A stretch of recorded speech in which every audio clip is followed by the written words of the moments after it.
நிறைந்தாயே.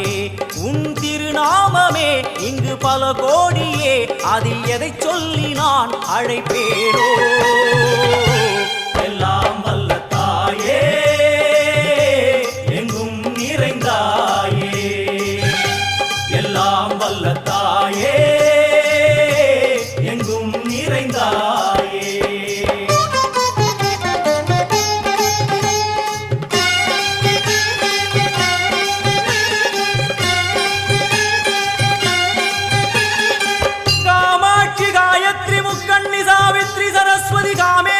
Eswari Dharani Poorani Bhuvaneswari Parameswari Jagadeeswari அகிலாண்டே